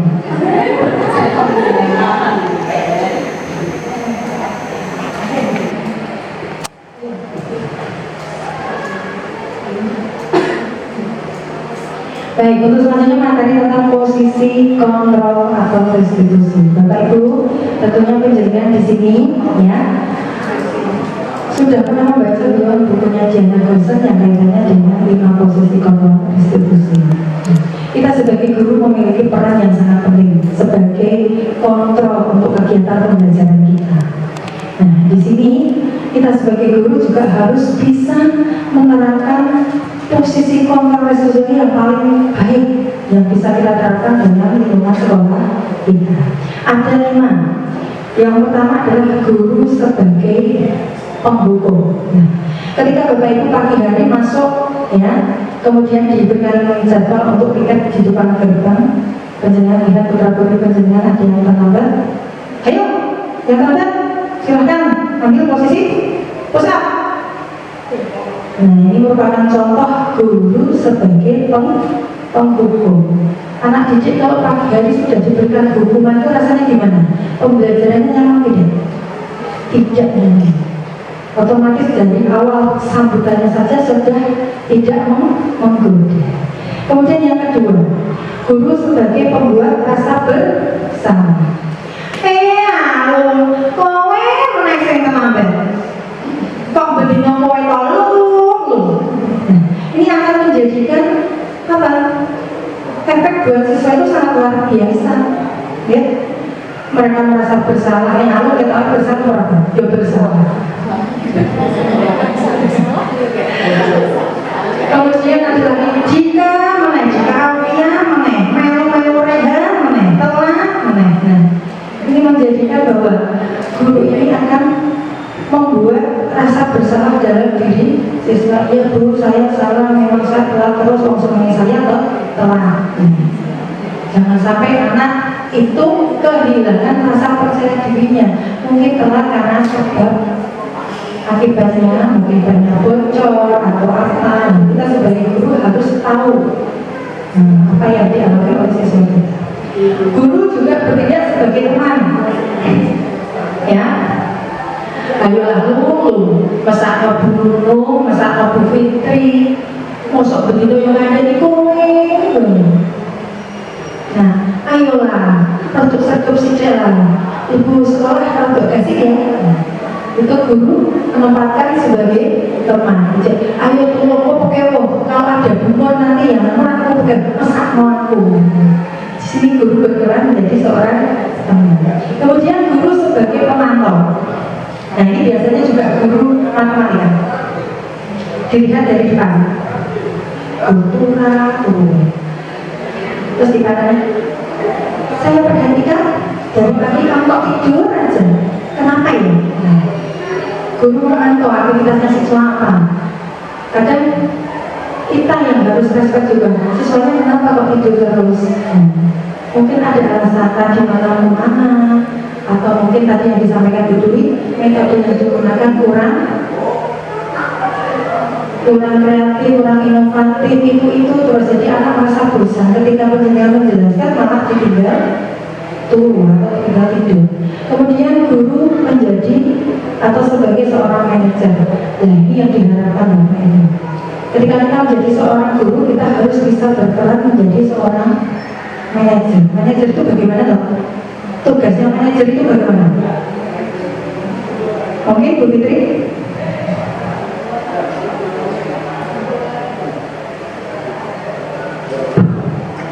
Tugas manajer salah satunya adalah manajemen. Di situ mengatur, berarti di situ ada mengatur, tapi bukan seperti kalau kita instruksi, tapi kita memberikan wawasan juga motivasi seperti itu.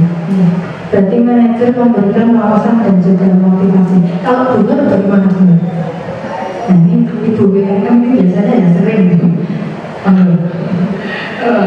Tugas dari manajer itu mengatur dalam arti mengatur segala semuanya, dalam arti membagi tugas dan selanjutnya, sehingga dalam penanganan untuk pengaturan manajer itu memang diperlukan kepekaan yang luar biasa dari seorang manajer, yaitu paling tidak memantau detail-detail semuanya, sehingga ketika memberikan job description atau apapun itu pas dengan anak tersebut. Oke, kalau kasusnya seperti tadi Bu, kayak apa tadi?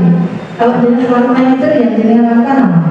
Kalau saya ya untuk seperti ini itu memang perlu suri teladan. Artinya kalau anak sekarang itu mungkin kita mengakui perkataan itu sudah hal yang wajar, ngomong saja seperti itu. Tapi memang anak sekarang kan kurang figur. Artinya figur dari seseorang, begitu dari orang tua di rumah atau yang lainnya. Maka harapan saya sebagai guru itu ya bisa menjadi suri teladan untuk mereka, sehingga dari tindakan yang kita lakukan mereka itu kita ngomong saja pasti dia akan nurut. Tapi kalau kita hanya ngomong tapi tidak dari sikap kita ataupun tingkah laku kita tidak sesuai dengan yang mereka omongkan, mereka akan ngomong seperti itu. Jadi harapan saya seperti kita ya, sebenarnya kalau kami sekolah kita pagi itu kenapa kita mulai itu harus ditanamkan belajar Pancasila ini.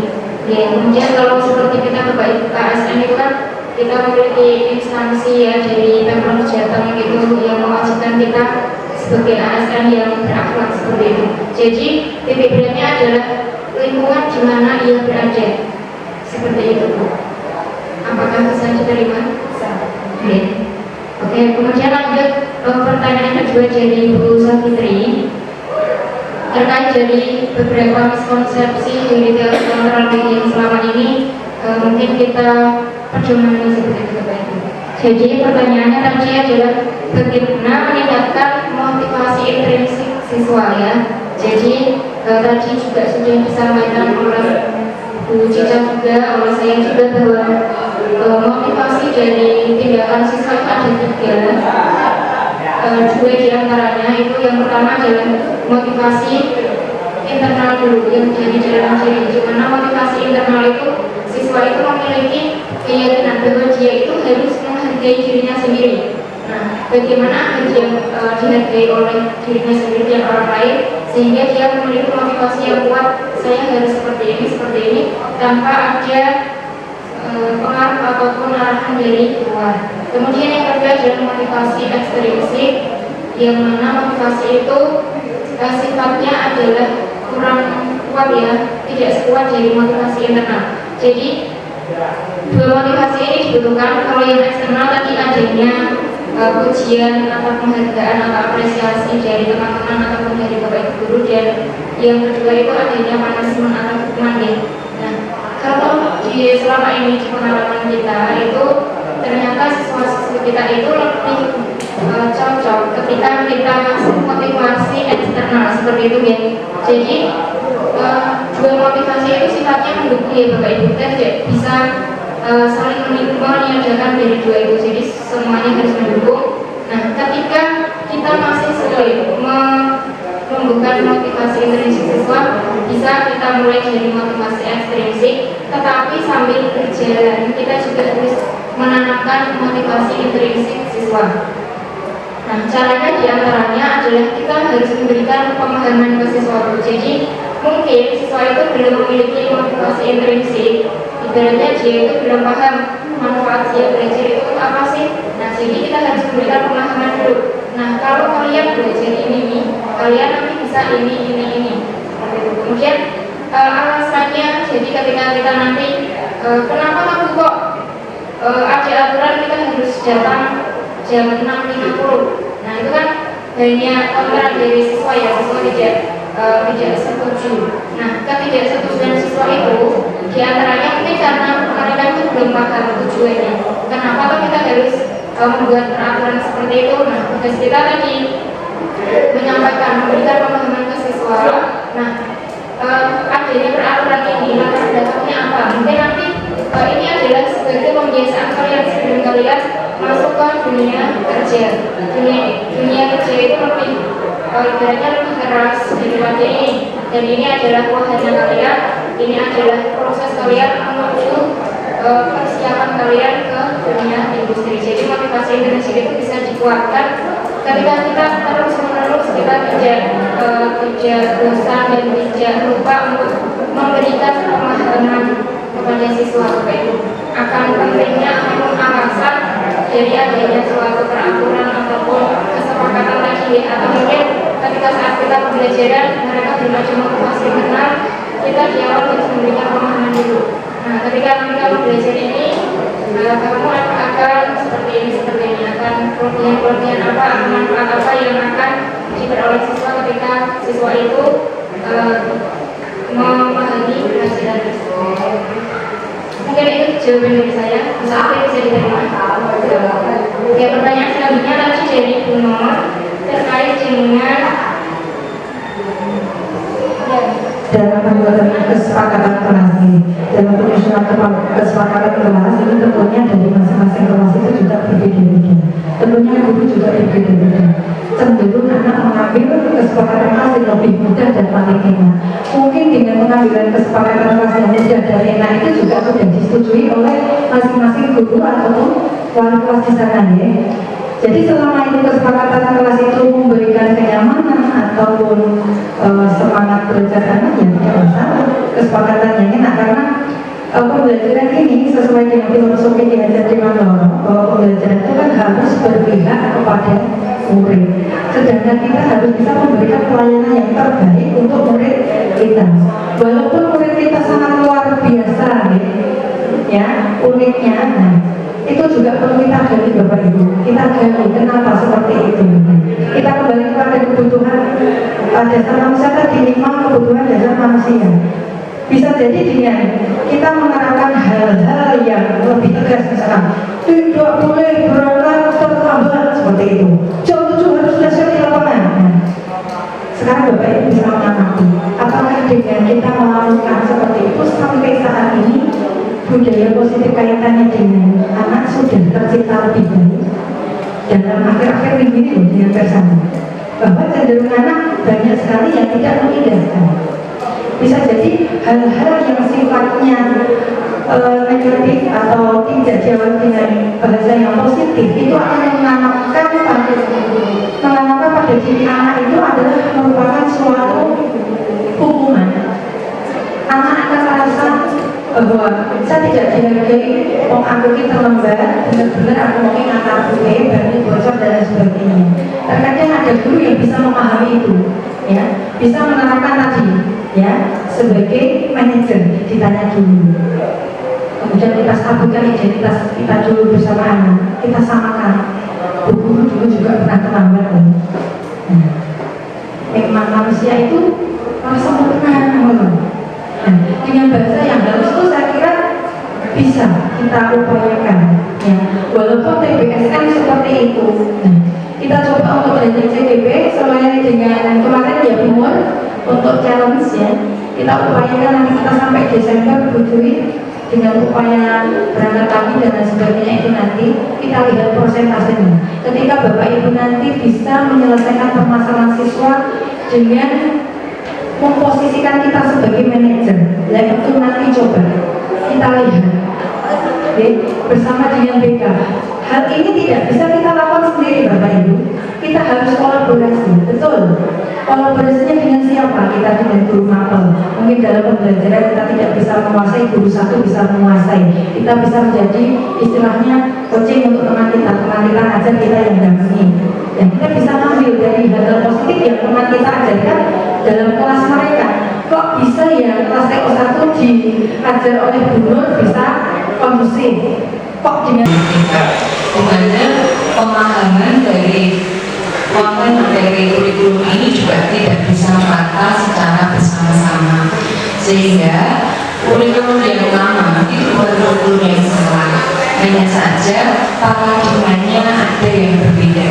Kalau dulu teacher center, sekarang kita harus beralih ke study center. Nah, ini merupakan sebuah perubahan yang mana penerapan kurikulum lama itu sudah berpuluh-puluh tahun. Dan kita juga harus sadar bahwa kita itu dulu dijajah oleh Belanda sampai 3,5 abad, di mana pendidikan dan yang kita adopsi dari apa yang sudah dilakukan Belanda di sini adalah model kolonial. Jadi semuanya seolah-olah adalah instruksi, semuanya adalah hukuman, dan politik-politik di ininya kolonial itu melekat sekali di dalam budaya kita. Tidak hanya di level pendidikan, harus semua level di Indonesia, di negara kita itu karena sudah menjadi budaya kan. Sehingga Bapak Ibu, apa yang disampaikan di kurikulum Merdeka itu adalah sebuah kondisi ideal. Itu kalau bisa kita terapkan secara totalitas 100%, itu adalah sebuah aktivitas yang luar biasa dan pasti hasilnya ideal juga, gitu kan. Tetapi kembali lagi bahwa kondisi anak kita itu dilahirkan dari pendidikan kurikulum di TK, di SD, dan di SMP. Itu nyaris masih kurikulum yang lama. Guru yang mengajar, paradigma orang tua yang masih klasikal juga, istilahnya konvensional juga ya lama, itu juga tidak mudah untuk kita bawa pada paradigma kurikulum Merdeka ini. Jadi Bapak Ibu, kalau panjenengan nanti keluar atau diskusi di luar sana, itu pasti akan mendapatkan sebuah perkuatan. Nggak mungkin sebagian orang akan bilang begitu, kurikulum Merdeka itu bisa mendisiplinkan anak. Itu tidak semuanya salah. Kenapa? Karena dengan kurikulum merdeka itu kita akan membawa anak itu pada sebuah kesadaran diri, di mana kesadaran diri itu akan bisa kita pola ketika dari awal, dari usia awal itu mereka sudah mendapatkan sebuah pendidikan yang merdeka tadi. Tapi notabene pada posisi SMK kita sudah mendapatkan sebuah output dari pendidikan kurikulum lama, dari pendidikan orang tua yang masih kolonial tadi, bisa dikatakan seperti itu. Sehingga Bapak Ibu yang disampaikan oleh Bu Cica dan Bu Dwi itu adalah sebuah ideal, kondisi ideal. Kita tidak bisa menerapkan ini ujuk-ujuk 100%, namun kita berupaya untuk ke sana. Jadi dari 5 posisi kontrol tadi itu sebenarnya tidak ada yang salah, hanya kita pahami dampaknya nanti kepada pemahaman anak seperti apa. Sebisa mungkin kita memposisikan diri adalah sebagai seorang manajer, bisa discuss dengan anak. Namun itu tidak bisa ujuk-ujuk kita lakukan. Mungkin pada awalnya kita akan berada di level paling dasar, yaitu pada posisi hukuman. Jadi, tapi paling tidak hukuman itu adalah paradigma kurikulum lama. Sebisa mungkin tidak hukuman, tapi adalah sebuah konsekuensi. Jadi pada posisi kontrol memang. Pada posisi yang keempat tadi posisi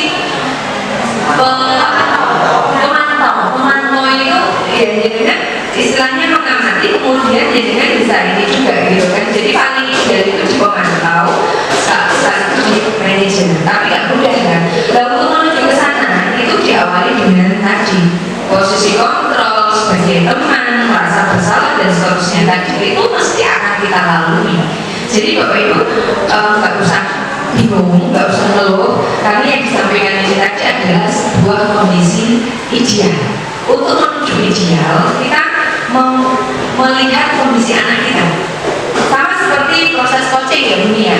Coaching itu bisa kita lakukan ketika yang kita coachingnya itu paham bahwa saya menyadari saya butuh konseling atau butuh curhat, butuh menyelesaikan masalah. Nah, anak kita itu sebenarnya punya masalah, tapi dia nggak sadar kalau dia bermasalah karena dia tidak paham. Sehingga di sini nanti prosesnya adalah betul tadi pemahaman dulu. Pemahaman itu dengan cara yang diajari, dikandani berulang-ulang sampai nanti muncul sebuah kesadaran diri. Nah, pertanyaannya sampai kapan anak-anak kita itu sadar? Ini juga tidak akan sama nanti kondisi satu anak dengan anak yang lain. Mungkin kesadaran mereka akan bisa muncul di kelas 10 terus Pak Asam itu mesti sampai wah sekolahnya begini gitu. Karena masih banyak anak yang berkeliaran di luar ketika jam pembelajaran. Idealnya pelayanan kita belum tercapai di situ. Sekarang sudah mulai tertata, tidak ada lagi anak keluar. Meskipun di dalam itu mungkin masih ada yang main HP atau mungkin ngobrol sendiri, tapi paling tidak secara pelayanan sudah mulai membaik. Itu nanti akan optimal lagi sehingga saya tidak perlu lagi setiap hari harus ke sana begitu kan. Saya tinggal melihat nanti sekali tempo ke sana, lihat aktivitas guru yang saya beri pakaiannya posisi di mana. Saya jadi berani aja kayak gitu kan. Yang saya pikir ini posisinya saya Bu udah nggak apa-apa. Jadi paling tidak kesadaran bahwa itu tugas saya, tidak perlu dioyak-oyak, menghargai diri sendiri. Tadi loh saya garis bawahi bisa menghargai diri sendiri. Kalau menjadi pengen dihargai, nggak diperintah-perintah terus, ya lakukan idealnya lah gitu. Jadi akan kelihatan kok Bapak Ibu nanti perubahannya. Kalau terkait nanti outputnya akan seperti apa, itu ending aja. Kita berproses. Jadi nanti akan ada kenaikan-kenaikan itu sedikit demi sedikit, tidak bisa malik linear. Jadi kita optimis saja Bapak Ibu, jangan terlalu terburu-buru untuk segera mendapatkan sebuah hasil yang ideal. Yang satu tugas kita adalah terus memotivasi, terus mandani anak-anak orang itu untuk bisa menjadi lebih baik. Kalaupun tidak bisa 100%, ya kembali lagi tadi, karena kebutuhan dasar manusia dia di rumah tidak tercapai, di sekolah apa kita bisa mengcover kebutuhan perut dia? Nggak bisa. Paling hanya sekali 2 kali kita ngasih dia bantuan, tapi selama di rumah itu nggak tercover, selama ketua AB, makanya kekurangan dari makan aja dia ini, apalagi dari kekuasaan. Dia selalu diintimidasi sama orang tuanya, dia diabaikan karena bapak ibunya berbangun dan seterusnya kisah. Itu kita nggak bisa menjawab ke sana. Kita hanya bisa menstimulus mereka, mendampingi mereka, paling tidak sedikit lah mengisi kekosongan dari 5 kebutuhan pokok manusia. Kasih sayang bisa kita berikan, tapi kalau terkait yang lain-lain itu sambil berjalan. Dan itu kita memang upayakan terus supaya mereka nanti tidak terlalu down dan mereka bisa survive meskipun prosesnya akan berbeda dari satu siswa dengan siswa yang lain. Gitu. Jadi nanti bertahan ya Bapak Ibu. Terus terkait dengan honor, boleh sekali, namun Bapak Ibu jangan terus makannya di pagi hari. Ketika jenengan 5 jam pertama bocah diupayakan masuk sebelum jam 7, gurunya makan dulu. Jadi nanti strateginya begini Bapak Ibu. Kita kasih jam 1, 2, 3, 4 misalnya maraton. Apalagi saya produktif ya Pak. Bukan berarti terus gurunya itu terus panas di kelas itu hotel. Masukkan dulu. Kondisi tak kena dulu. Habis itu Bapak Ibu anak sudah dijelaskan ini sudah kasih soal sih. Kasih soal sih misalkan 1, 2 soal. Ya selesaikan dulu. Benar izin keluar sebentar, gitu ya. Izin keluar sebentar. Ada yang harus saya selesaikan di kantor. Misalkan pengen nutupi, tidak sampai ketahuan kita makan. Tapi kalau kita mau jujur nggak apa-apa. Mas Mbak, ini tadi buru itu berangkat jam sekian, belum semakin. Tak paling itu udah dulu, senang jangan dulu. Belum makan dulu di kantor sebentar. Sebelum kamu nanti selesai, saya pastikan saya sudah berangkat. Itu sudah kesepakatan juga loh. Dan selama nanti saya tinggal, gitu kan, kalau sampai kalian malah keluar dari kelas, berarti kalian tidak patuh sesuai kesepakatan kelas kita yang dulu mungkin kemarin sudah ada kesepakatan. Nah, ini panjenengan harus adil. Ketika anak ada yang protes, saya belum sarapan, boleh sarapan. Tapi tolong kita awali ini dengan belajar. Gitu kan? Nanti setengah jam, kamu mau makan, silakan. Kalau bawa bekal, kasih waktu mereka untuk makan di jam-jam kita nggak apa-apa Bapak Ibu. Karena apa Bapak Ibu? Dari 5 kebutuhan pokok tadi ketika dia lapar, apalagi anak laki-laki loh, bocah kuilui, celana, jenengan kuam dan mantap. Jadi syaratnya untuk bisa diskusi dengan bapak-bapak itu perlunya dengan makan, kenyang dulu, gitu kan? Kalau itu sudah, tapi ukuran biasanya itu 12 hari. Mungkin seperti itu. Jadi untuk suasana ya intinya Bu Deza, terus Bu Dwi, nanti Pak Bima sama Pak Hasan untuk saling kolaborasi, saling bahu-membahu. Komunikasi tidak harus face to face. WA group kita tuh fungsinya untuk ini. Kalau sekiranya di tim Dwija belum bisa, di tim manajemen. Di tim manajemen kita untuk kegiatan diseminasi CGP Angkatan 11 Ibu Cica